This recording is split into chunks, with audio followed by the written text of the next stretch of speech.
Hey everyone, sorry I'm late. It's a tradition. Welcome to 49ers Coffee Talk. We're your host, Grant Cohn, Sybilla Bakzaza.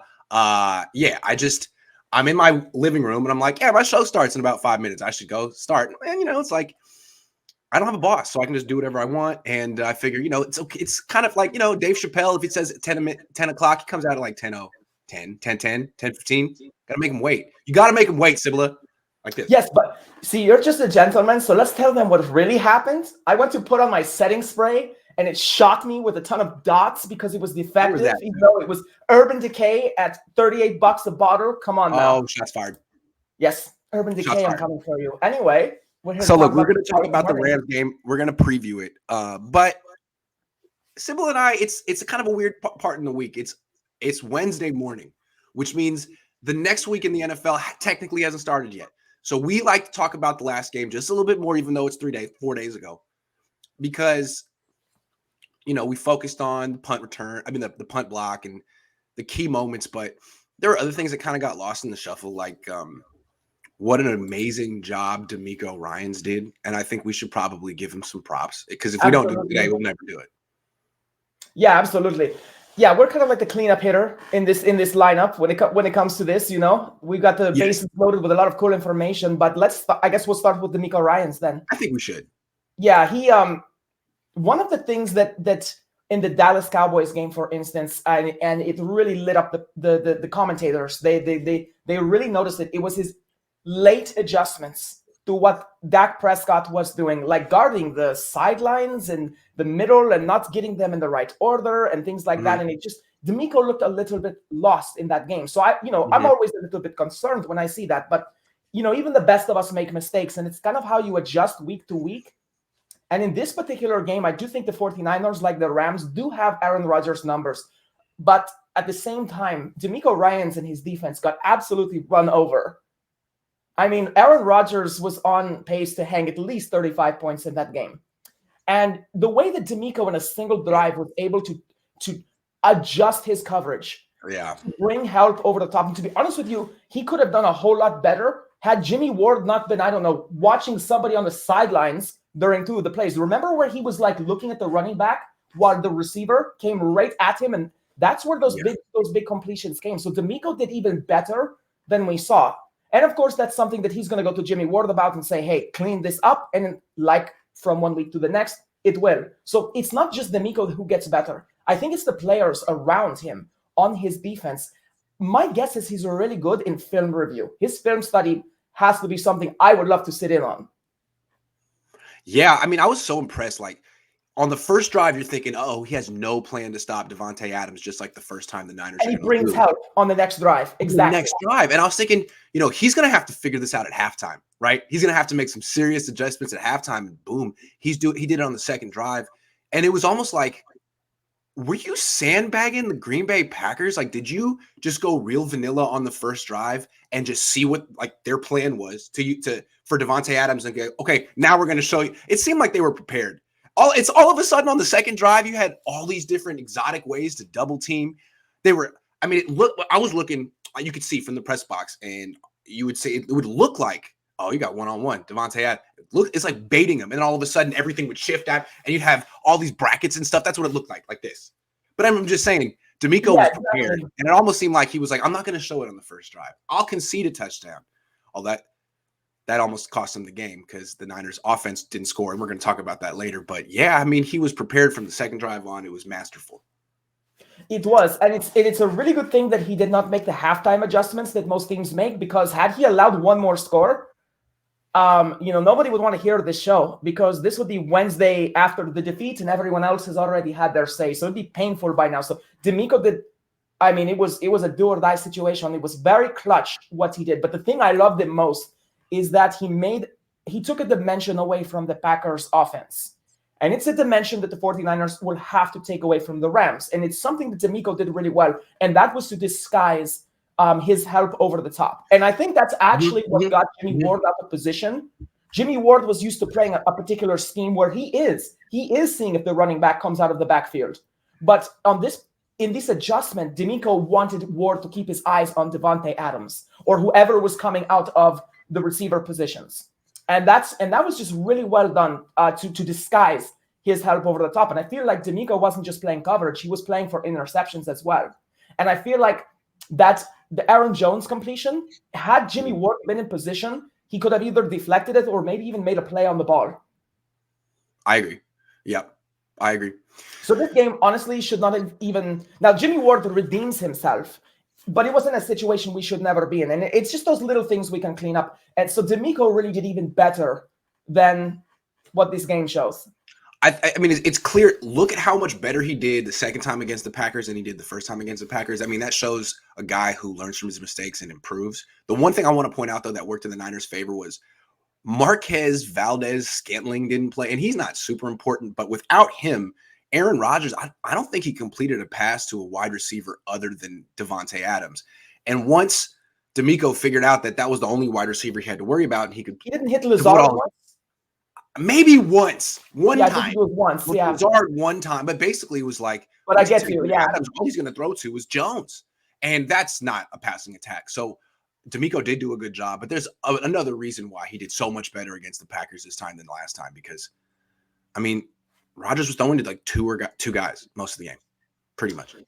I think DeMeco Ryans is really good at figuring out when an opponent's defense is going to force the ball. And actually, it's something the Cowboys, I thought, did really well. They didn't force the ball to CeeDee Lamb. That surprised me a little bit. Some people thought they should have. So in this Packers game, it seems like if you're going to force the ball to someone, DeMeco is really good at saying, okay, fine, you want to beat me with your other 4 or 5 skill players? Go ahead. That's how you're supposed to do it. Blankets from you. And that is what I think, that's one reason why I think the Niners are so good against Rodgers and against the Rams, because they have feature offensive weapons. I think the Rams have more, but it's still cut. Devontae Adams and Cooper Kupp, that's the number 1 and 2 right there. Absolutely. Both are all pros. All right, let's talk offense. So DeMeco, that was maybe his Mona Lisa. That was maybe his best performance yet in the divisional round in Lambeau. What a time. Kyle was interesting. His offense didn't score. And yet, as a game manager, he kind of made a ton of right decisions. How would you assess Kyle's performance, and why? First, let's start with this. Why couldn't the offense score in Green Bay? Answer that first. Why couldn't the offense score? What was the problem there? Side comments. The Mona Lisa never got finished. So this year, let's hope we finish that. Let's put our final brush strokes with the Super Bowl. Yes. Kyle Shanahan really was a game manager. I really think that's one of the things that's been the knock on the leadership in late games against Kyle Shanahan. I even tweeted it. It was something that they were doing in about the end of the first half. As soon as the run started to work, they abandoned it. And it's just something that is a recurring theme. But I feel like for the first time with confidence, I can say Shanahan took what was given to him. Mm-hmm. And he realized, you know what?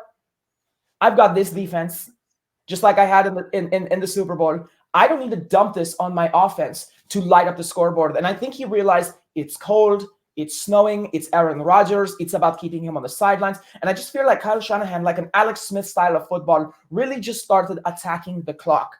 And if there's one thing, the Niners should have won the first matchup. But they left, 42 seconds on the clock or something like that? Mm-hmm. And you're playing for a field goal. Those 42 seconds with timeouts, that might as well be 2.5 minutes. This time, Kyle Shanahan said, no. Going to take that clock away, going to put it in my offense's hands, and just manage the clock in the game and keep things on our side of the field, basically, in the ball in our hands. That was the number one thing I think Kyle Shanahan did. And it's just, to me, it puts a lot of my fears to rest if we make the Super Bowl, because it is this finishing of a game that requires more than just play calling. And Kyle Shanahan is a play caller. But in this game, he was a head coach. And that's one of the first times I think we can agree that he managed the game start to finish. It may not be pretty. It may not be a signature Shanahan high-powered win, but it doesn't have to be, because it's a dub. And that's all that matters at this point. That's a really good point. I mean, he tried his best to win ugly, to not let Jimmy Garoppolo lose the game. I mean, Jimmy threw a pick on his 9th attempt. There's nothing Kyle can do about that. That was a terrible interception. It was a terrible interception. It was a bad decision. Throw the ball away. Throw the ball away. For once in your life, please throw the ball away. But no, what impressed me the most about what Kyle Shanahan did in this game, watching it again, the coach's film yesterday with Jack. So when I was there, it all happened fast. And when that last drive happened, I wasn't surprised because he's been doing it all year. But at the same time, like going into it, I'm thinking like, man, he's got nothing working today. What is he going to go to on this last drive? And then I didn't really register what he went to in the moment. When I watched the film, the throw to Debo lined up in the backfield. He ran like a Texas route out of the backfield. I haven't seen them call that for Debo yet. You had that in your back pocket the whole year, and you waited this long, and it's like, that's some amazing restraint. I would have called that in the second quarter when things were going wrong, and maybe that was the wrong. You waited until, like, all right, well, I got this ace up my sleeve. I might as well. It's like, so now he's Roger Craig in the offense, essentially. You're using him like Bill Walsh would have used Debo. Well, Packers weren't prepared for that. I mean, I wasn't prepared for that. I was they weren't. Wide open. And I think with Kyle Shanahan and Jimmy Garoppolo's defense, the drops by Ayuk or Jawan Jennings and Ayuk and George Kittle, but the back-to-back drops by Kittle and Jawan Jennings, those were huge. Yes, they really were, and they affected the scoreboard, and they affected the momentum of the 49ers offense. I really think that game, morally, if those two passes are caught, it's probably at least 16-10. It might have been 17-10 or something like that. It might have even erased one of the scores, the second score. The way I look at it is, I think I'm convinced that there was divine intervention on the punt block, because come on. So the way I see it is God made up the guy. I don't know why George Kittle dropped that touchdown pass, but God was like, that's not fair. It should have been a touchdown. So he came back and gave the Niners the touchdown that they should have had. It evened out. The block as well. So the Green Bay Packers, for those of you who do not know, out of the 32 teams in the NFL on special teams, they are number 32. And they even talked about special teams going into this game. I believe Matt LaFleur said, we just can't let special teams beat us. It did. Right, which is actually really bad leadership, because it's kind of like, hey, I got a good team, but I have a group of guys that sucks. And I just don't want them to beat us. That's just terrible. And so you just sort of kind of created a self-fulfilling prophecy. You know what he is? He's from this whole Shanahan tree, right? Yep. He's still doing that, hanging his guys out to dry, putting them under, throwing them under the bus, that sort of thing. He still does that. But regardless, he's got that offensive coordinator mentality. Like, dude, those are your guys. That's your special team. And if they and you pick them and you train them and you coach them, you should have coached them better, man. Sorry. Exactly. And now here's the thing: they were trying to focus on the guys from the outside. Who blocks the guys from the outside? They never get there, and they let the guy on the inside go. Now, the only one that matters on special teams is the guy in the middle. He's the only one that has the straight route to the holder. And that's the one guy they let go. And you can see they part like the Red Sea, and there comes it's like Moses, okay? I mean, just Jimmy Ward. He came there and said, God came down. I was there. Knocked that ball down. Yeah, it was God. You should have heard people laughing in the press box, because there's a lot of tension in the press box. Not that we're rooting, but we all want to know what's going to happen. And when the game is decided, it was so stupid. It was like, are you okay? All right, that's what we're writing about today. It was really, really an all-time moment, man. Plus, the reason the Packers were there was a gaffe by Jimmy Ward, where he really blew up himself on his own coverage, and then it's like, like Kramer would say, "Thou who healeth can, make it ill," but in the reverse order now. So it's just. I mean, I'm happy for Jimmy Ward, because he's just thinking to himself, damn, why was I staring at the running back? Why wasn't I playing safety? And then all of a sudden he's like, I got this. So, that's the thing. He still has to make that play. To reward the Niners like that, they're doing something right and the Packers are doing something wrong. Because I don't understand. That's straight up karma. I've never seen anything like that. There's no reason the Niners are still alive right now. They really should be. But you remember on the game-winning field goal, they had 10 men on the field. They had 10 men. The Niners should be eliminated right now. They had 9 guys on the line. I love this team. I want to keep watching Debo. Yeah, it was terrible. They had the 10th guy in the coverage position. Mm-hmm. So they really only had 9 people on the line. Yeah, that's great. That's really good job, Green Bay. I think that's a fitting way for Matt LaFleur, it's like 1, 2. You have fingers. You have 10 of them most of the time. So, you can just – I know he does. So just count them off. The arithmetic is really suffering in Green Bay. See, that's what Kyle should have said in the offseason. He was trying to take Aaron Rodgers off his hands. Be like, look, dude, you don't know what to do with this guy. You're going to lose this year. You're going to be the number 1 seed. You're going to have a week to prepare for us, and you're going to lose because of special teams. Can you just stop wasting Aaron Rodgers' career? Come on. Yeah, I will send you a nice bottle of Cabernet Sauvignon from Napa Valley, and you give me Aaron Rodgers, right? That's like when you're trying to take your buddy's girlfriend in high school. It's like, man, look, she's out of your league, dog. You don't know she's gonna leave you. Come on, man. I mean, she's gonna break your heart, man. We'll see if Matt LaFleur grows, but I mean, to not be able on the final play of your season, not even count the number of guys going onto the field. Fire him. fire him. If Aaron Rodgers retires or leaves or something, LaFleur's not going to last. I mean, I don't think there are any good schools in Wisconsin. You know, I think mathematics is something they all struggle with, but you know. Oh, hold on. So Lucky Louise coming through with a real generous donation, $50. Damn. Grant, I 100% agree with you on Jimmy. But here's what irks me. Everyone loves mentioning his missed pass to Sanders in the Super Bowl, yet no one mentions how Kaepernick threw the same damn fade to Crabtree in the Super Bowl and NFC Championship and missed 2 times. Yeah, I mean, to me, they're sort of interlocked in Niners history, and guys who got to the finish line and dropped the baton. Yeah, that's a really good comment. A little history there, I guess, as well. But yeah. Kaepernick was a gunslinger. He did not have a lot of touch, and that's just something we knew with his game. I mean, I just don't think that wasn't the kind of play call. The fact that we put him in that position to begin with was wrong.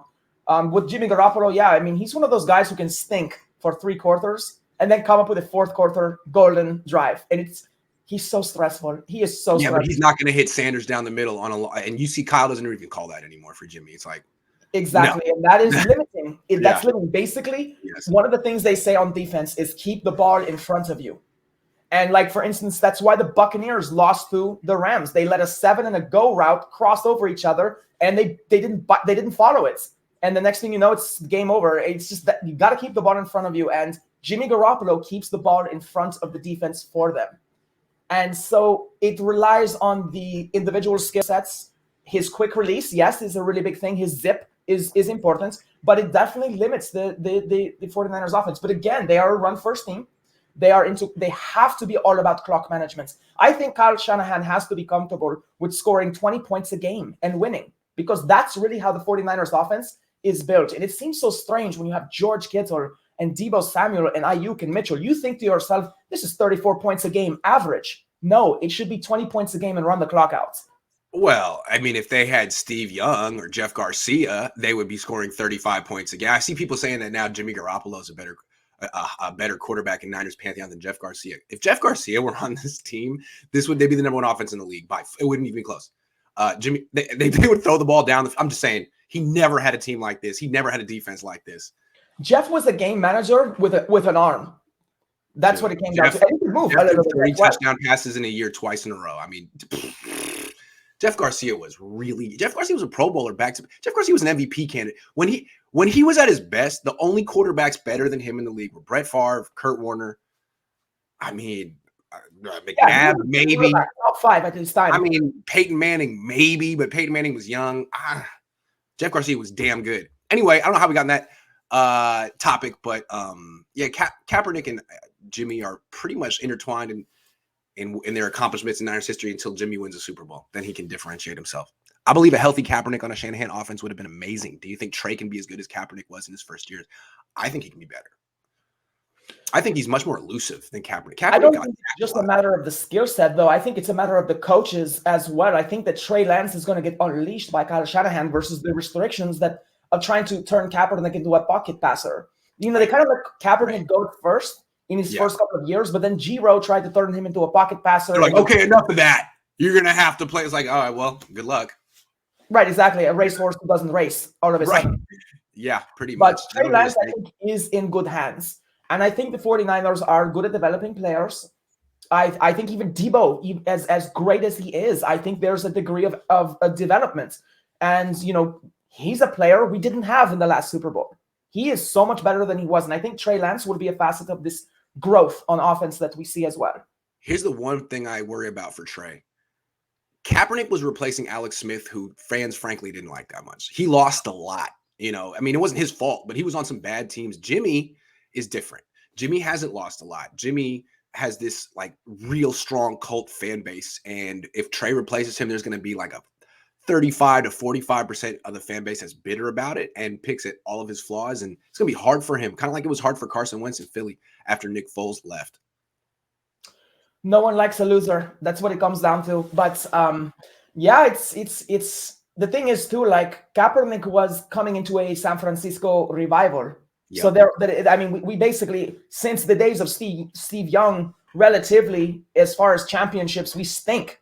Yeah. By the time Kaepernick, we've been stinking for over a decade as a franchise. So when he comes into that, he's a breath of fresh air. And Now Smith was the face of the stink for a while, right? And then finally, Alex is like, all right, man, thanks for everything. Will do to win the whole fan base over. It's win a Super Bowl or two, because Garoppolo is on the verge of a second, and he got to one. So Trey Lance, he can't just get to a Super Bowl. He's gonna have to win one.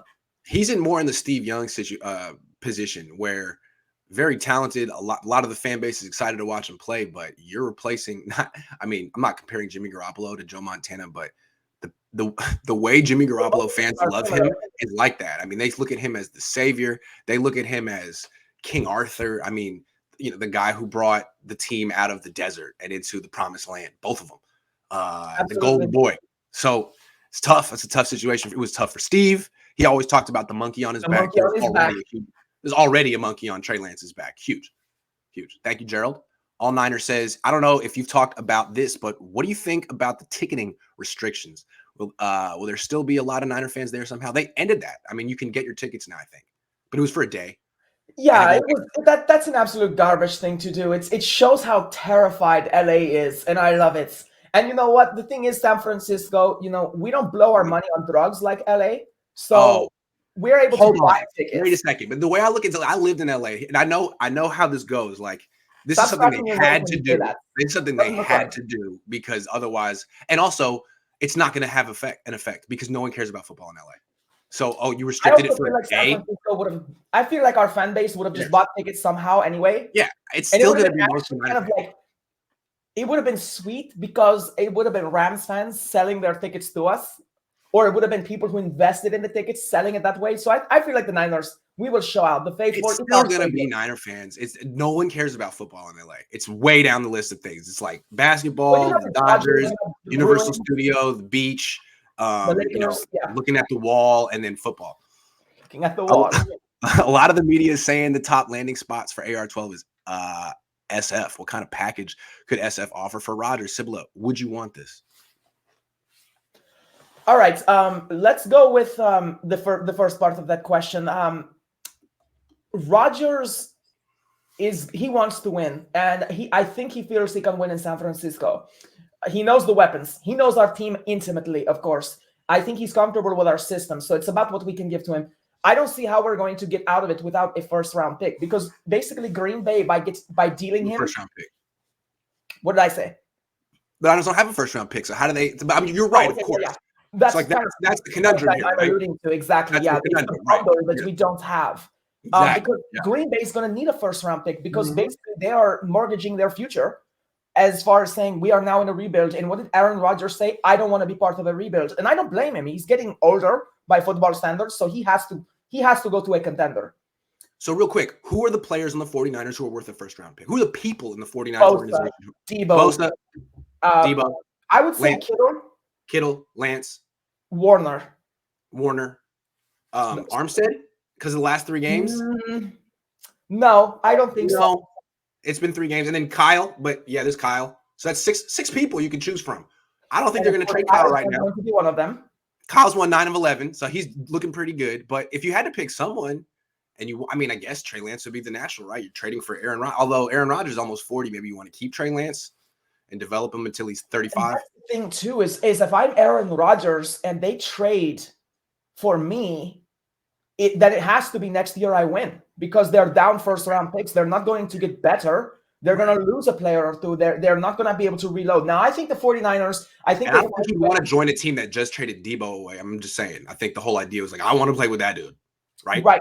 I think Aaron Rodgers, he's used to playing with defenses that lose. Like, as far as he's had some good ones, but he's had some bad ones. I mean, he's played behind a. He had a real good one this year. He blew it. Good job, Aaron. Yeah, but back in the Kaepernick days, I mean, that defense just terrible. They couldn't run. Yeah, you're right. This was a good defense. So that's the thing, is I think Aaron Rodgers would be more comfortable if we trade a Bosa or a Warner. Now, if I was him, I would never want to see Bosa play against me again. So I would go to the Niners. I'd be like, can you get rid of Fred Warner? Let's keep. Well, yeah, if you could trade a middle linebacker for Aaron Rodgers, that'd be great. Absolutely, considering the fact that Alshire is really good, Greenlaw is really good. Warner is a great player, but he's not inexpendable. Right. I mean, we just listed 6 guys that are worth the first-round pick, and that would probably be the least painful one. If we get Bosa, we lose the big motor that covers our secondary loss. No. You don't want to trade Bosa at this time? No. Right.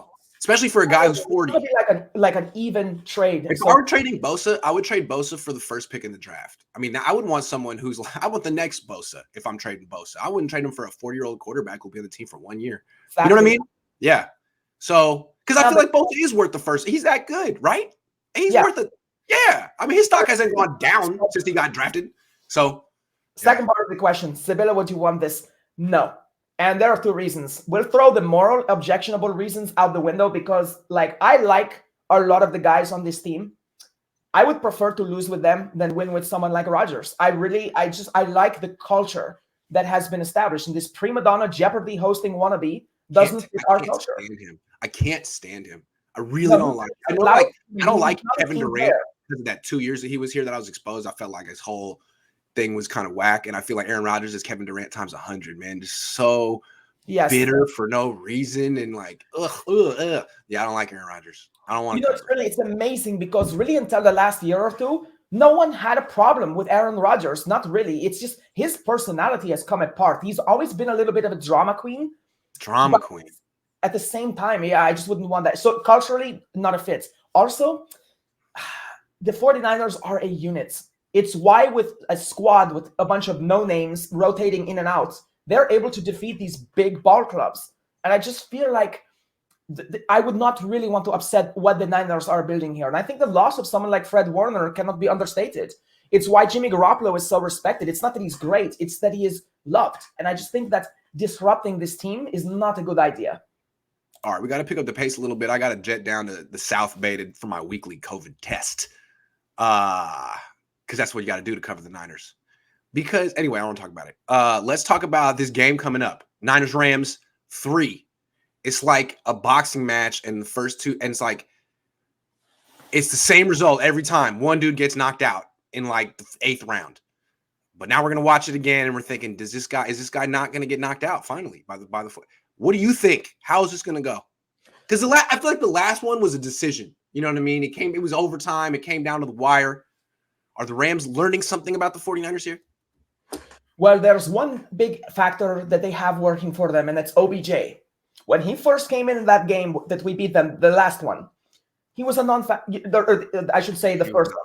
He was a non-factor. Mm-hmm. And I just feel like when OBJ first came in, the Niners had the benefit of Matthew Stafford not really having any chemistry with him. Cooper Kupp, best wide receiver in the NFL, best route runner in the NFL. We will have to have safety help. We have to do to him what we did to Devontae Adams. And I think we can do that. I think we can hold him under 100 yards. But the difference between Green Bay and the Rams, they don't have a backup option like OBJ. There are very few teams who do. I think we stack up well with Tebow and Ayuk. But as far as our defense goes, OBJ is going to get some looks. Matthew Stafford has a bigger arm. Jefferson's a factor in their offense, as is Tyler Higbee. They really have 4 targets in their passing game as opposed to Green Bay.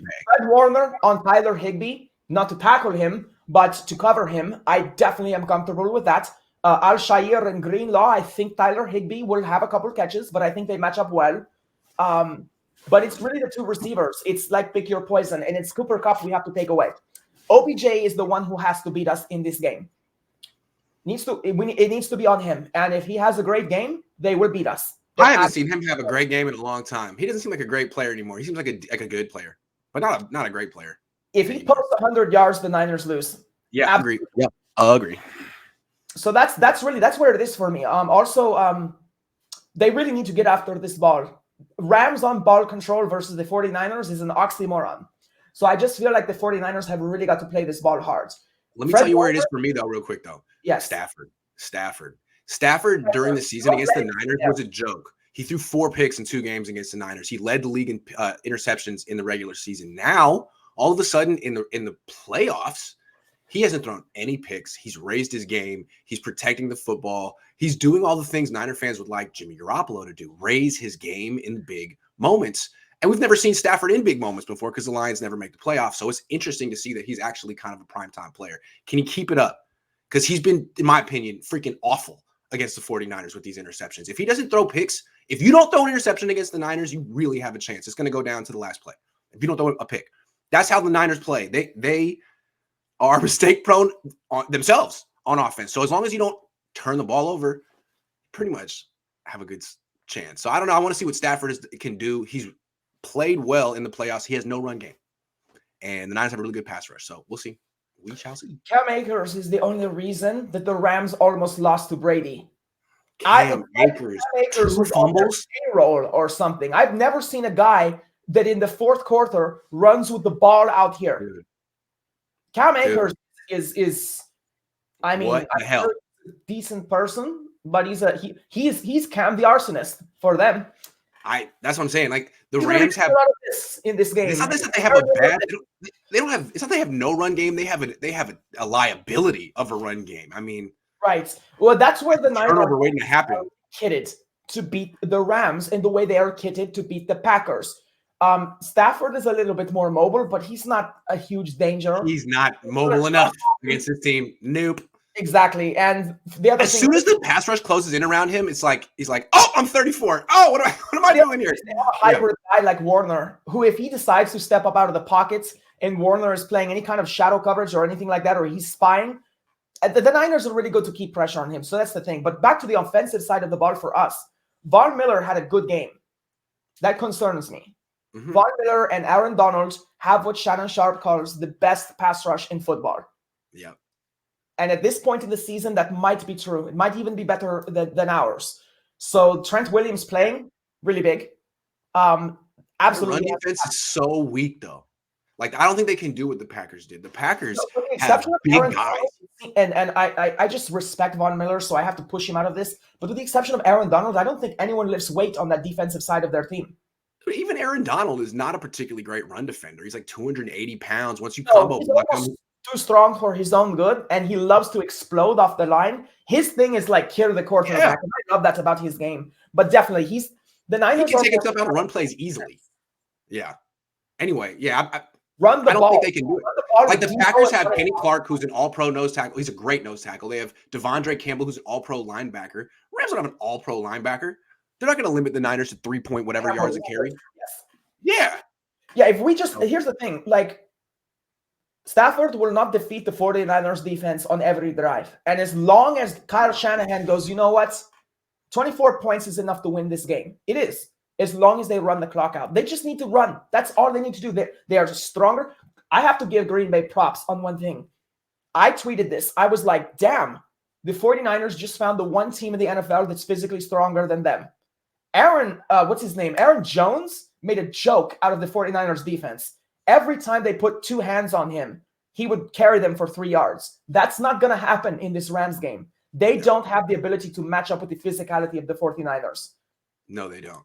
Kyle has learned to coach from behind. Thoughts? I mean, yes. The Niners get down early. Why abandon your game plan? Just stick to this run-first offense. That's true. And next thing you know, you have a tie game. And next thing you know, you had the final drive of the game. So that's exactly what happened in the Packers game. So perhaps, yes, I would agree with that. True Sav Comedy says Jim benefits from the halo effect. What's the halo effect? I would assume the skill around him amplifies and covers his weakness. Is that what you mean? Hold on. It says the halo effect is a type of cognitive bias in which our overall impression of a person influences how we feel and think about their character. Essentially, your overall impression of a person, he's nice, impacts your evaluations of a specific trait. Right. He's also smart. Bingo. Yeah, it's like he's nice, professional. He's got a nice smile. He's not a diva. He's not a me guy. It's like you like everything that he stands for. So you're prone to give him the benefit of the doubt. Aaron Rodgers is good and hated. Jimmy Garoppolo is not that great and loved. But you know what? He deserves a lot of the love he gets because he is a nice guy. And it's just before the game. They wanted to talk about him. What did he want to talk about? Debo. Yeah. That's why you have to like him. Well, I'd never heard of the halo effect before, but thank you for introducing that. That is exactly what he benefits from. Sean said is right. I like that comment. That's a good point. The Rams are not an LA team. So, and they've had they used to be a very long time ago, but like people in LA, most people in LA aren't from LA. So they're either fans of like the Bears or the Giants or the Jets or the Cowboys or wherever the hell they're from, because it's a transplant city most of the time. Yeah. And if they are from LA, then they don't care about football because it's not a football town. I'm just saying, like the Raiders and Rams left a long time ago. So yeah, I don't know what they thought. Their fans are in St. Louis. That's where you won your Super Bowl. You were terrible in LA. What is the Niners cap space? I don't know. Here, go to overthecap.com. Check it out, man. That's how you do. That's how you do. Or Spot Track. That's how you do, man. I don't know. Where's We're not there yet. Tim? I don't get why Kyle wouldn't want a playoff possible Super Bowl win with a rookie quarterback who's not ready on his resume. What is a bigger accomplishment, winning with a rookie or winning with Jimmy? Winning with Jimmy. Are you kidding? Winning with Jimmy and his 5% interception rate would be unprecedented. That is a higher degree of difficulty. It would be way easier if they had Trey out right now. And that also speaks to, again, the run first offense. Yeah. That's really what bandages this wound. If you put Jimmy in a shootout every game, he'd throw 3 picks. Oh my God. Oh my God. Yeah, no, this is the highest degree of difficulty, winning with essentially your backup quarterback. I'm sorry. Do you think Ward still holds that grudge against OBJ for the hit after the pick? Yes. Yes. He's still mad at DeAndre Hopkins for their fight in training camp like 8 years? Yes. And I like that about Ward. I do. I think as a safety, you have to have a chip on your shoulder, and it's your job to inflict pain on the opponent's offense. I mean, you're the one who gets a running start. You're the one who sits there and can blindside them. You're the one that gets the legal hit on a defensive receiver. So I hope Ward, honestly, that's the kind of football. I'm a martial artist. I'm not happy in a football game unless somebody gets put out. So I hope Ward gets one of them out. I really do. I love that kind of football. Any chance you can get a veteran ticket to a game? No. My neighbor is a Rams fan, and I just want to tick him off. Love the coverage. I can't get tickets and stuff like that. I wish. I can't get extra credentials. I can't get tickets. I wish I could. Maybe one day I'll have that kind of pull in life. But so far, I'm just a dude with a YouTube channel. Kyle Shanahan. Be like, Kyle, would you like to give tickets to someone like me? Oh, I think he would. It's my birthday today, and all I want is a Niners Super Bowl win. Well, I will talk to the Niners. Happy birthday to you. Tony just needs a Super Bowl win one time. Can you please come out? We are here for Tony. So Niners, now you have a reason to win. Can you please come out eating lamb chops live after the game if we win, troll? I love lamb chops. Yes, I like it. I like lamb chops too. Actually, one of my cosplays, I have these ram horns, actually. Good week for that. Do something with that. I got bring the horns on a chain. All right, blood and everything. Rip them out. All right, this is our last topic. Then I got to run down to San Jose, which I've done thousands of times in the last 10 years. It's a fun drive. I can do it with my eyes closed, but I keep my eyes open for safety. See what I'm saying? Very logical. Absolutely. All right. So look, we talked about the secondary. You don't drive that way. So no. Thanks. We've been talking about the secondary all year. You're a former safety yourself. You're a secondary enthusiast. It was a liability in my eyes coming into the season. Now, I don't see it as a liability. And it's like, is it good? I mean, Dante Johnson started the game. They gave up freaking 10 points and won. Josh Norman came in the game, was fine. Like, what? Yes. What? How? And why? And why? All right, well, let's go with Dante Johnson first. First off, I love the dude knows he's limited, but he always plays with spice. He's humble. He does what he's asked. And you know what? Like that first reception he gave up, he was ripping at the ball. He thought he had it. I just like the fact that he sticks to the fundamentals. If you're not athletic, if you're not particularly fast or strong, there is something you can do. Fundamentals and mechanics. And I feel like both Josh Norman and him, Norman doesn't have the ability to man coverage anymore. It's just not his style. With the exception of that play against Devontae Adams, which was just brilliant. He was still making up for a mistake he made. It's just his long arms managed to get in there. But both of them are being given help. It's a very zone heavy. Even when they play man, they still have like help over the top. Mm-hmm. So it's like a man to zone fluctuation that DeMeco Ryans, he plays with these two. And I love that. It's like situational football, they call that. So I really think that it's like accountability. Every corner we have is accountable to his assignments. Yeah, he might make mistakes, but as this unit has evolved into the postseason from when Aaron Rodgers basically used Josh Norman and Dante Johnson to lose us that game, they have turned that around to a strength. And that's just basically, look, you can't man coverage. But as long as you play your zone effectively and you get a little bit of contact at the line of scrimmage, Emmanuel Mosley comes back and suddenly this is a unit. And I think the collective IQ of the 49ers secondary is very high. Yep. I think there's something else going on too. Really lights out. To me, this is reminding me a lot of the Vic Fangio defense from 10 years ago in the sense that it has the ability to stifle the run without a safety in the box. I mean, back when they had Patrick Willis, Navarro Bowman, Justice, they could stop the run, really shut it down with 7 guys. And that allowed the Niners to play 2 deep safeties all the time, and you never saw them get burned deep, even though their DBs technically weren't weren't great. They weren't DBs that other teams would want and be like, well, that guy's going to change. No. But on the Niners, they were never put in bad situations. They were always really good against the pass. I kind of see like that right now. You have Ward and Tart back most of the time. You really don't get an opportunity to pick on either cornerback. The best you can do is try to pick on K1 for 10, 15 yards here and there, but he might no more big plays. No more big plays. Yeah, so good luck. The other thing that's I really want to – have you noticed that Mosley, E-Man, has been jumping out on the stat sheet with tackles? He hits hard. Hard. Yes, hard. I love that. You know what he is? He's like the skinniest little dude on the team, right? But he hits hard. He's like K1 Williams. The guys are pound for pound very strong. You can tell. K1 hits so hard. There was one in this last game, right in the dude's face, right in the flat. Wow, K1 is not messing around. You know what they are? They actually, the two of them really remind me of special warfare or special forces in the military. You get guys of varying sizes, but generally speaking, they're like 5'6" to like 5'10", and they weigh anywhere from 150 to 190 pounds, and yet they can front squat like 400 pounds. And it's just like the muscle density, the regimen, the ability to have explosivity. Those two are real athletes. I love that for them. I respect that. Absolutely. Yep. And what's interesting is the core of this Niners secondary for the last 5 years has been Jimmy Ward, Jaquaski Tart, K'Wan Williams, the middle of it. And none of them like individually is elite, although Jimmy Ward's borderline, but they're all at least B+ players, borderline A- players. And it's good. It's always good to be strong up the middle, right? Absolutely. Let me ask you one last question. What is Emory Thomas' status? I don't know. And now here's the follow-up question. If he comes back, would you play him? Okay. No, let me answer the question. This is good. To me, what they did was they said, you didn't practice last week. Certain players on this team, we want playing if they don't practice. Trent Williams. Emory Thomas isn't one of them. I think that's what we saw. You're a rookie. That's wise. You're a rookie. We like you, but only if you've practiced all week. So if he doesn't practice this week and he's questionable, I don't think he probably wouldn't. I mean, that's 2 weeks now that you haven't practiced. I don't think they trust him like that. You're a rookie. They don't trust Trey Lance, so they shouldn't trust Emory Thomas. That's the way I look at it. Plus, you got Dante freaking Johnson over here locking people up. Well, here's the thing. I don't think that Dante Johnson and Josh Norman are being asked to play corner. They're being asked to play a spot defense, basically. And then you got Jimmy Ward and Tart. Tart had a good game, by the way.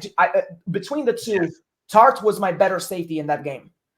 Well, yeah, Jimmy Ward made his play on special teams. On defense, Jimmy Ward gave up the one long play, and he was caught looking into the backfield twice. And by the way, as Aaron Rodgers was going through his reads, he goes straight to Ward, makes eye contact with him, loads up and throws. He saw that Jimmy Ward was looking in the backfield. And who ran down Aaron Jones on that play and prevented a touchdown?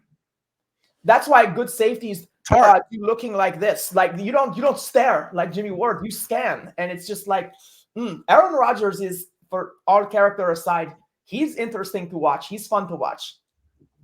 Yes. All right, I got to get down to the South Bay. Thanks for watching, everyone. I hope you enjoyed our coffee talk. I'll be back late night. By the way, just want to say this. I have the Niners beating the Rams. Oh, okay. How much? What's the score? I'm going to go 26-20. Okay. 20. All right.